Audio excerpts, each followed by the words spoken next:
Hi everyone, welcome to our panel discussion on data and the role it can play in food sustainability. My name is Jack Ellis. I'm the Asia Pacific correspondent for AFN. For those of you that don't know us, AFN is, we like to think we are the foremost news and media platform for agri-food tech news and analysis globally. So we cover startup fundings, investment fundraising, M&As, and all that jazz as it applies to agri-food tech. We have three distinguished panelists joining us today. I'm going to let each of them introduce themselves briefly before we dive into the discussion.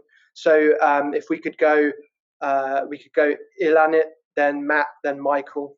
If each of you could give a brief intro, that would be great. Thank you, Jack. Good evening, everyone. Happy to be here. So thank you for the invitation and great to be with you, Matt and Michael. Nice to see you again. My name is Ilanit. I'm a venturing and innovation expert in the agri-food industry. Been in the innovation space for about 20 years. Mainly, my work is about building for corporates, for multinationals, innovation/venturing capabilities. Been doing this already 5 times. My 5th project was creating or founding Dole Ventures, which is the multinational based from Asia, and moving now to the next one. So it's the 6th time that I'm going to do this again, venturing and innovation unit within a corporate. Hi, my name is Matt. I'm the Executive Director at Food Industry Asia, and we're a regional association that represents about 45 FMCG and major ingredients and a few agri producers as well. We sort of cover the whole of Asia Pacific around issues on regulatory and policy work, as well as capacity building as well. So pleasure to be on the panel. Hi everyone, hi Ilanit, hi Matt, and hi Jack, good to see you all again. My name is Michael Dean, I'm a founding partner of AgFunder. AgFunder is a global investment platform for venture capital investing in early stage food and agriculture technologies. And Jack, I just pull you up, we don't think we are the voice of the industry, we are the voice of the industry, AgFunder News, so a bit of a pitch there, but good to see everyone. Thanks for joining us. Thanks, guys. For full disclosure, AFN is part of AgFunder, so I'll try to not give Michael too easy a ride during this discussion. Excellent. So for the audience, please do send in any questions you have for us using the Q&A function, which I think will be on the right-hand side of your panel as you're looking at your screen. I will kick things off with a few questions of my own, and I think it makes sense to begin further back in the value chain, in the agri-food value chain, looking at new product development first of all. So, AI Palettes research actually has, over the past few months, has looked at consumer sentiment, consumer behavior in Asia, particularly since COVID-19 took a hold of the world, and it has shown increased interest in health food products, foods that make health claims, also alternative protein sources, plant-based proteins, and so on. So I'd like to ask, it might be good to ask you first, Ilanit, since you were most recently at the kind of corporate coalface of product development and that kind of stuff. What trends you've seen, or what ways you've seen corporates and startups using data to create new products that are angled towards sustainability for our food system? I think what we're seeing at the moment is it's really just the beginning of what is going to be a massive transformation of the industry. both in terms of processes, of products, of team skills, and many more. This is really just the start what we're seeing these days. And when you look at product development, there are, I would say, two major areas where you can start to see different types of analytics coming in and revolutionizing the process. One first area is the area of understanding the compounds of nature, understanding of the raw material that we're working with. And here I must refer to Brightseed, which is one of the most exciting startups in this space, and Brightseed and a couple more which have been which are in the process of indexing the nature or indexing the world of plants. It is known that there are around 10 million plants worldwide, or 10 million compounds. And we have humanity have an understanding less than 1% of those compounds, which means that there's so much to learn and so much raw material to play with. Now, if you think about that we start with a new understanding of the world of plants, you also understand that we start with software as a tool to design food, which is a massive change in the industry. It's not in a recipe, it's not in the kitchen, it's in a software. So think about other industries where computer-aided design, CAD system, and how they change the processes of product innovation. So I think we're starting to see seeds of change here from understanding the raw materials and replacing synthetic compounds in the process, in like binders and other type of compounds in the products, as well as creating more healthier, nutritious food. Another point of interaction with product development, and another stage of data analytics is where AI Pilot is very impressive, and I'm an addictive user of AI Pilot, is the area of consumer insight, where you can now see real-time consumer insight, and you can now understand the change of trends, the consumer behavior across time and across nations. You can look at flavor combination. You can estimate one trend and compare it to another. So we have now a much better understanding of what consumers are attracted to. What are their motivations? If you look at plant-based motivations in Asia, for example, then there are those areas which are more receptive to the topic from I would say more a lifestyle attitude, because it's the American hamburger as a carrier of the trend, or it could be from health and nutritious attitude. So there are different motivations. At the past time, we would need to do like a massive UNA survey to find that, and then after a couple of months, the surveys will be old and not usable anymore. Now we can, by using those analytics tools, we can use it on a real time, which means that if you look at the process of NPD, then it's really you can integrate insights and data from different sources and it's a new platform for new products.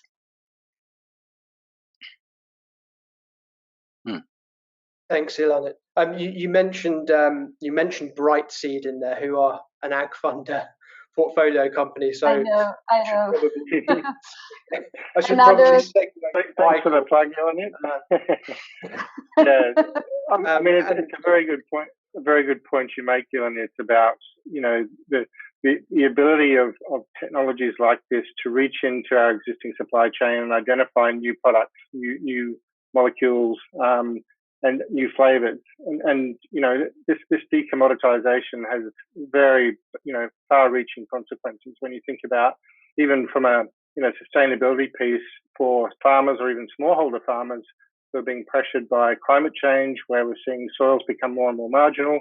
We're going to see very soon the need to change the crops that we're growing, or to be growing crops that are able to be beneficial in other ways. So instead of just growing soy or corn, soy or corn that has other compounds that may be accelerated, or to be able to extract those compounds to add additional value to the crops. So this is all really, really important technology that we're talking about here, not only from a human health perspective and an interest perspective, but from a sustainability perspective, and it's very, very exciting. Sure. Taking a step a bit further back in the value chain, you mentioned smallholders there, Michael. These guys are farming on low income, as you said, on marginal land. Efficiency and making the land they have more productive is of utmost importance in sustainability terms. How can data actually help those farmers specifically? So I'm thinking more about on-farm technologies or that kind of thing. Perhaps you can speak from your experience of speaking to startups in the Ag Funder portfolio or elsewhere. Yeah, there's a bunch of things. I mean, as we already know, in the West, farmers are using various decision support platforms and technologies to help improve their yields and cut their costs on production. The same thing applies to smallholder farmers. They're just operating slightly differently. But we're seeing the emergence of robotics, robotics as a service, where you can instead of having your wife walk through or yourself walk through your cotton field spraying or your crop, spraying pesticide all over yourself and all over the crop with runoff into the water table and into rivers. Hiring a robot that is cost effective and delivering a measured dose has great outcomes at every level, not only from a health but also obviously environmental level. And of course, decision support. You think about companies that are able to identify, for example, pests that are coming through using hyperspectral imagery or satellite imagery, even being able to identify track record of growing for farmers so that they can get access to insurance or to more beneficial interest rates on loans. Allow women to have access to land in India, for example, where it might be left to a daughter, but invariably in a patriarchal society, we see very often that uncles and brothers and other males in the family claim that land for themselves. So being able to utilize technology to identify the land that they're working on or that has been left to them, get that land registered, it's all feeding into productivity. It's all feeding into improved production, and these are really important technologies. What we need to do is be able to develop these programs that are going to see increased adoption. And I think there's a bunch of people looking at that and working at that, and that's something that we're keen to pursue as well. Thanks, Michael. Matt, your organisation is working with corporates, with small businesses, SMEs, everyone in between. So as food moves through the value chain from the farmer, from the factory, how have you seen from the companies, the businesses that you work with, how have you seen that data is helping them to bring sustainability to the supply chain, improving the trust in the supply chain, helping them trace where food is coming from and where it's going? What have you seen in that regard? Thanks, Jack. Quite a lot actually. That's a big question. So I'll probably start off with just saying, sort of giving a bit of context around, post-COVID. Well, not post-COVID. We're still not out of it. Sorry, excuse me. So it kind of thrust that whole thing on resilience into the spotlight, right? Resilience was how do we reroute or substitute, and this is something that's really on top of the agendas for many of the supply chain executives across big companies and smaller companies as well. And we know that for quite some time that companies really primarily focused on reliability and efficiencies, and they were the sort of dual priorities of any organization really. And the upside for that was trying to keep consumer food prices cheap, food cheap. But what it meant was that supply chains were a bit inflexible and many would say opaque. So and it's if we look at that resilience issue now, that's top of the agenda right now. And to me, and to the conversations I have with many of the companies, is that resilience, sustainability, and transparency all go together. So it's not just about being more resilient; it's about being more sustainable as well. And sort of embedding those environmental, social, and corporate governance considerations. There's a big move like that in Europe. It will happen in Asia. But obviously, some of the economic impact right now is quite challenging for governments. But private sector is really gung ho on this. The only thing is, right, when it comes to sort of visibility, many of the executives that we speak to said that they don't have too much visibility beyond sort of their first tier suppliers, and it's quite difficult.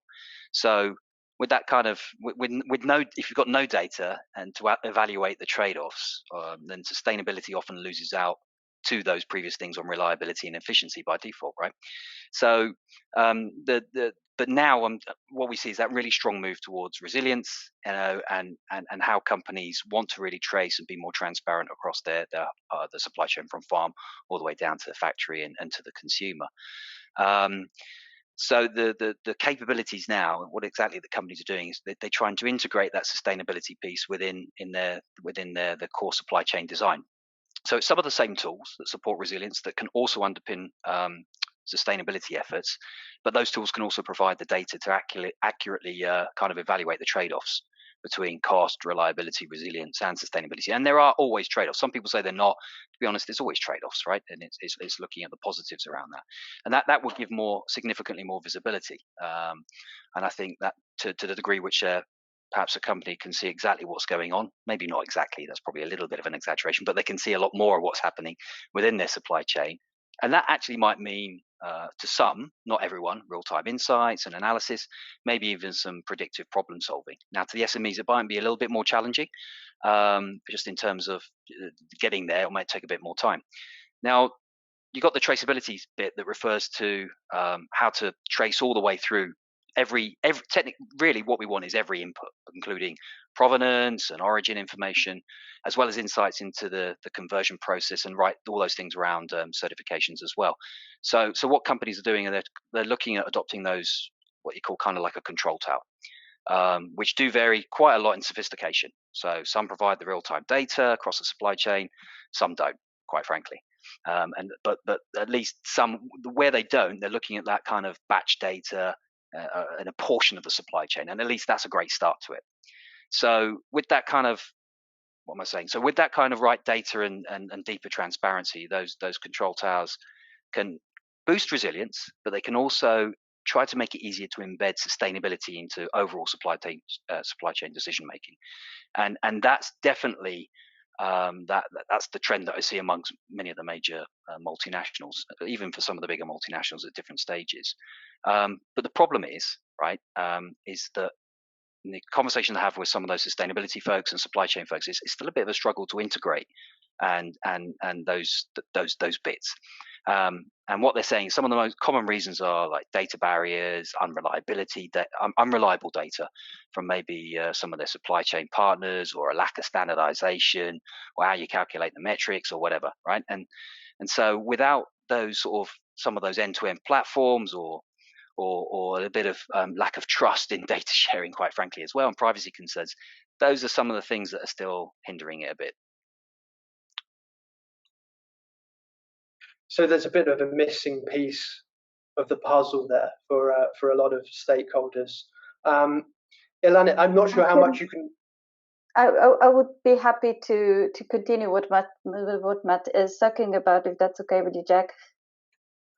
Yes. I was going to ask what you've seen, from the kind of corporate perspective in this regard. Yeah.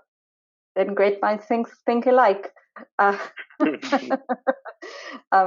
just laughing. I totally agree with Matt. I think we're seeing a huge trend toward supply chain data and analytics, with the ambition to do that end to end, but also with the massive challenges. So the approach to do a part of the supply chain and not end to end is actually an approach which I've been very supportive of, and this is where I tried to implement, or I did some implementation work with a couple of startups, because it's much more reasonable for organizations which are doing the first stage into digital transformation, because this is what the industry is going through. This is the less digitized economy. The agri-food industry is the last one to enter into this digital transformation, and therefore, starting from zero, you cannot, jump to being an expert in a short time. So there are lots of challenges in these areas. Some of them has to do with digital literacy of both farmers, but also executives which are not familiar with how to work with data. Matt mentioned also to trust, about data trust. I would also add the cost of scale, which is very difficult specifically in the agriculture businesses, where this is an industry with thin razor profits. So which is very difficult to look at the cost of implementing those types of systems. It could be very easily $150K per per company, per just part of the batch of the value chain. And now think that you need another batches, so you easily can get into numbers which are big investments for companies. And I think this is where governments needs to come in and help this industry with more support. Another topic is the topic of the complexity of scale, and the fact that the AI is trained for crops. And if you're a farmer or if you're a multinational that is growing a couple of crops, then you need to wait till the system that you're working with will be trained for more crops, because and it takes a couple of months to do that, easily, in a very kind of optimistic world.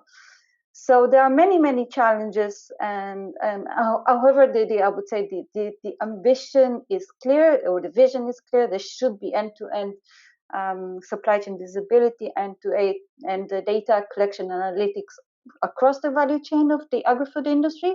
However, we're still far from that in reality. Yeah, but you can sort of people will roll their eyes if I say this. Collaboration is really important, right? And it's yeah, of course, yeah. But what you need is a few of those, and Ilan said government too, and you need a few of those leaders who are going to bite the bullet and try and set some of those standards and share the costs in the beginning, and maybe align on a common language and a few standards and a data model, and then the others will jump on board. And I think that would be quite important. And it's so forgive me, I don't have visibility on the whole of Asia if that's happening, but I mean, from the big companies, I don't see that quite yet. And if you can get that moving, that's great. I think also when we talk about things like big data, I tend to think of it as, can we call it small data in Asia and just start small?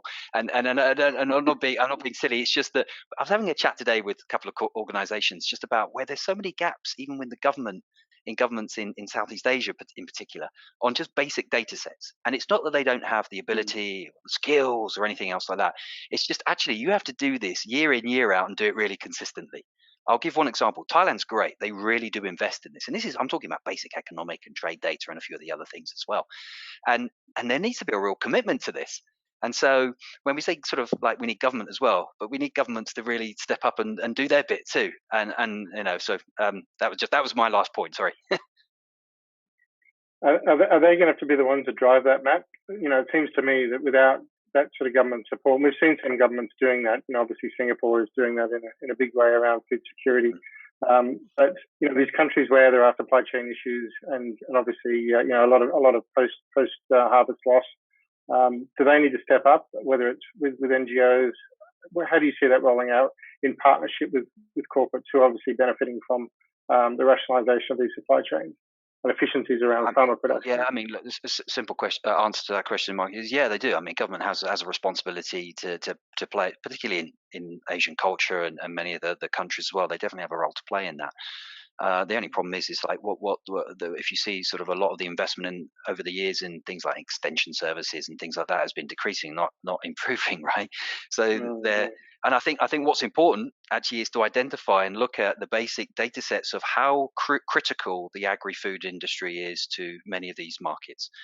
And today, just had a look at the data, right? Thailand is actually one of the most transparent. It actually says around 50% of the working population in Thailand are working within agri-food, like the whole supply chain, primary, secondary, and tertiary and secondary, right? And the consumer end. That's a lot. And so if you can go with the government and say, listen, this is how important your industry is, and if you look at the future of that industry and the potential for greater productivity and the greater for the job creation, then maybe that's an opportunity to persuade the governments to put more investment into those things. I think just going to the government and say, you should do that, and they're like, no, it's not going to work. You've got to give them a really strong reason to do so. And I think sometimes people forget actually how important and critical the agri-food industry is certainly to ASEAN and Southeast Asia anyway. I mean, and other markets too. Totally agree. Thanks.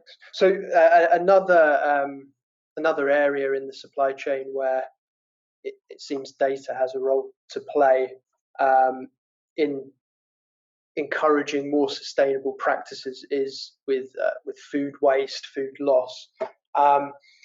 Michael, I know that AgFunder has worked with some startups in this area. We've the Grow Impact Accelerator, which you run out here in Singapore, has worked with a few startups that are specifically focused on the food waste, food loss problem. But how are you seeing data being used or misused to try and address that problem of food waste and food loss? I think that the key problem is sort of keeping track of what's happening and how that's happening. Data obviously is information, and that's the most important thing. Visibility is crucially important. So understanding exactly what's happening in the supply chain. If as we saw with COVID-19, when all of a sudden food service was shut down, there was just hundreds of tons of waste.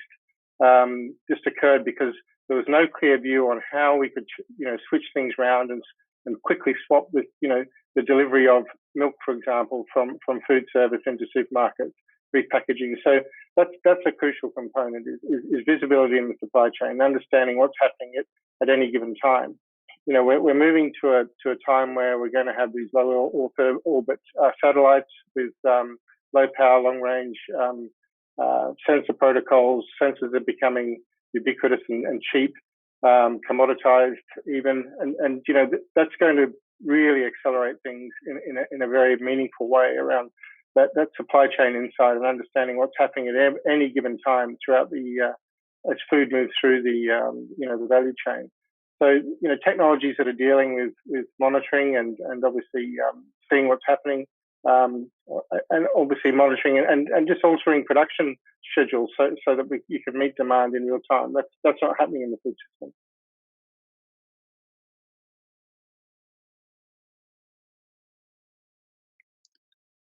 Sorry, I was muted. Would you like to jump in there, Matt, because you're working? Sorry, I was waiting for you, Jack. It was a horrible pause there. No, I agree. I agree with what Michael's saying, but I mean, look, there's some other bits around this whole. I mean, food loss and waste is to contextualize that for Asia as well. The biggest problems are at the farm and in storage and transportation, right? So obviously the uniqueness compared with North America and parts of Europe as well is that there's a little bit less on the consumer end. However, that will change quite rapidly in the next 10 years as you see these mega cities in Asia and even in China, something like 100 cities with 1 million or more people in them. I mean, that's like, wow. So there's going to be a lot more waste down at the consumer end too, and that won't be very far away. But nevertheless, if you take Asia, right, and up the end of the chain. So machine learning and things like that have made massive leaps in improving detecting plant diseases and fruit, and actually these can be extended to monitor quality of fruits and vegetables, and maybe mitigating food loss and waste as well, using the sensors and things like that, and measuring the physical properties and the color and shape and size and sweetness and all those things as well, and which customers love. And we can talk about ugly fruits and vegetables, but it's a pretty hard sell for a lot of consumers who've been conditioned to buy the really nice ones, right? And that's no one's fault, right? If you go into a car showroom and there's two BMWs there and one's got a tiny scratch on it and the salesman says, yeah, but it still goes forwards and backwards. Well, you don't want that one. You want the one without the scratches, right? But if you can develop things like sensing devices on the supply data, and the characteristics can then feed into computer algorithms for analysis and things like that, and and sort of the imaging techniques as well. The machine learning algorithms can detect, and those are some really smart and data-driven opportunities for reducing food loss and waste. And even on things around sort of smartphone-based applications, I think there's something going on developing the use of quality recognition on small berries and fruits and things like this.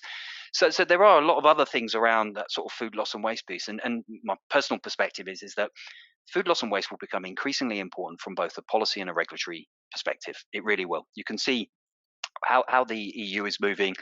Some signals from Xi Jinping in China. It's a little bit different, more related to food security, really. But nevertheless, it's going to be a fundamental imperative for us to be able to use data and sophisticated tools of how we can actually reduce the amount of food loss and waste across that supply chain. At the consumer end, that's very much about consumer education and things like that, but we can do an enormous amount in that sort of upstream in the supply chain to really mitigate those impacts. Otherwise, I think what we'll see is governments coming around and starting to say, do you know what, we're going to start to regulate this and look at this because, and it's going to be the responsibilities of industry. And then trying to achieve that with all the smallholder farmers and everything else in Asia is going to be quite complex. So it's important that we sort of try and stay a step ahead and look at the different technologies and innovations that the startups are providing and how we can utilize that to our advantage to mitigate food loss and waste, basically.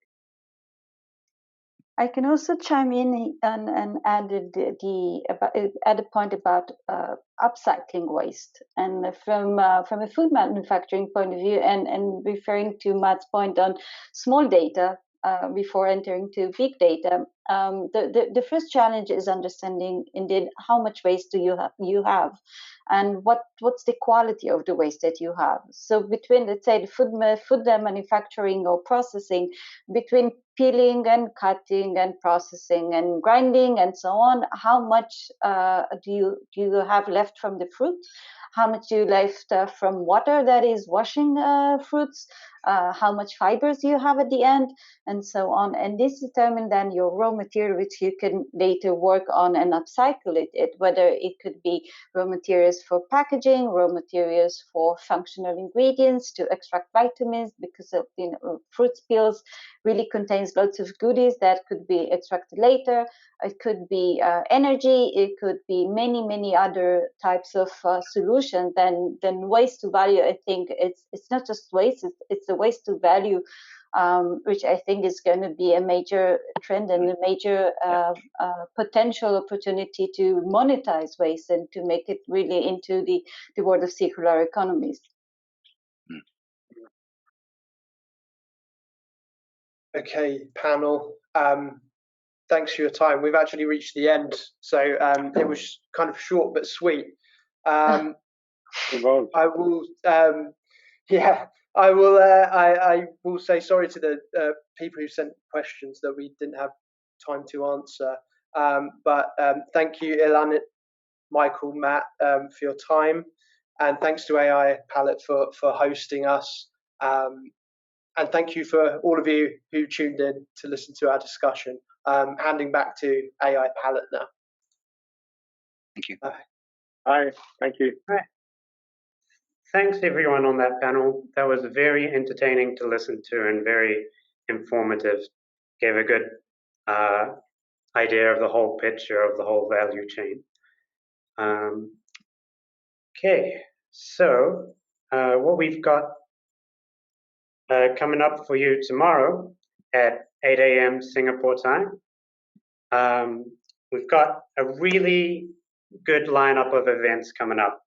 If you joined this webinar because you saw AI Palette is hosting a webinar, I'm curious to learn more about AI. Well, tomorrow's program has got you covered.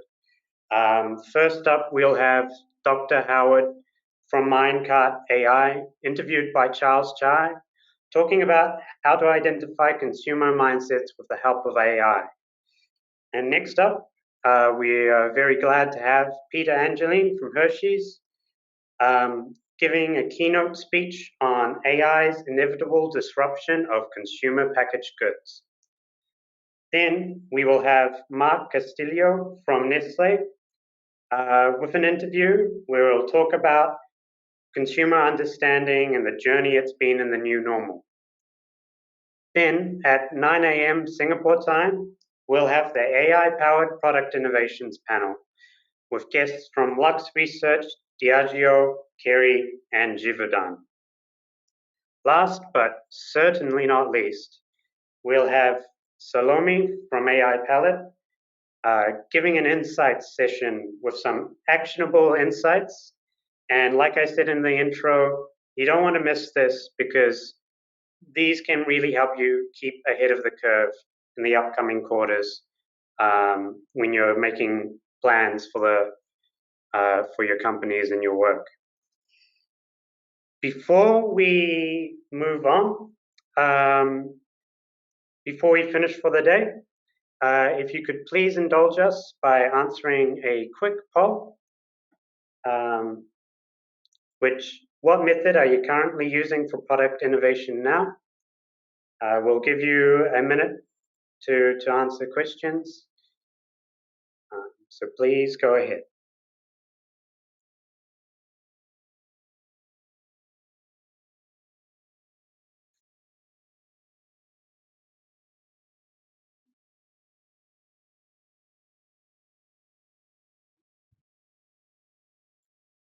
Okay,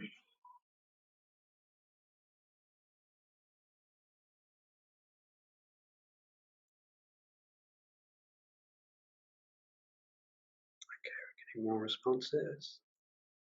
32% product.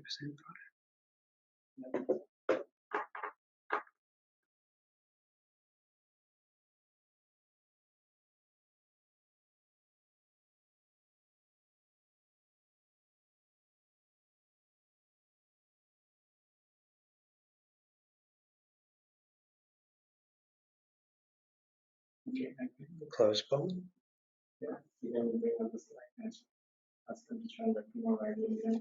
Okay, thanks everybody for sharing your answers. Please remember to come back and join us again in 14 hours.